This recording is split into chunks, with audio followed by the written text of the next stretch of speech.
সুনির্দিষ্ট ৬ মাসের মধ্যে কমিশন জাতীয় সনদ তৈরি করতে চায়, যা বাংলাদেশে একটি জবাবদিহিমূলক গণতান্ত্রিক রাষ্ট্র প্রতিষ্ঠার জন্য সহযোগিতা করবে।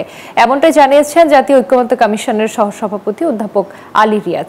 রাষ্ট্র পুনর্গঠন ও গণতান্ত্রিক ব্যবস্থা প্রতিষ্ঠার জন্য রাজনৈতিক দল ও জোটগুলো নিজ নিজ অবস্থান থেকে ছাড় দেবে বলে আশা প্রকাশ করেছেন তিনি। সকালে জাতীয় সংসদের এলডি হলে জাতীয়তাবাদী সমমনা জোটের সাথে সংলাপের সূচনা বক্তব্যে এসব কথা বলেন তিনি। এদিকে অনির্বাচিত সরকার বেশি দিন থাকলে দেশে নানা সমস্যার সৃষ্টি হয় বলে মনে করেন জাতীয়তাবাদী সমমনা জোটের সমন্বয়ক এনপিপির চেয়ারম্যান ফরিদুজ্জামান ফরহাদ। কমিশনের ১৬৬ প্রস্তাবের মধ্যে জাতীয়তাবাদী সমমনা জোট ১১২টিতে একমত হয়েছে, ২৬টায় একমত নয় এবং ২৮টায় আংশিক একমত হয়েছে বলেও জানান তিনি। যে শেখ হাসিনার সরকার এদেশের গণতন্ত্রকে ধ্বংস করেছে, এদেশের মানুষের ভোটের অধিকারকে ধ্বংস করেছে।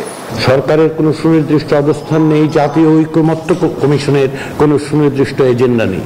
আমাদের লক্ষ্য হচ্ছে একটা ফ্যাসিলিটেটরের ভূমিকা পালন করা, সকলকে একত্রে এক জায়গায় দাঁড় করানো একটি লক্ষ্য নিয়ে, সেটা হচ্ছে ঐক্যমত্যগুলো চিহ্নিত করা, সেগুলো বাস্তবায়ন করার পথ খুঁজে বের করা।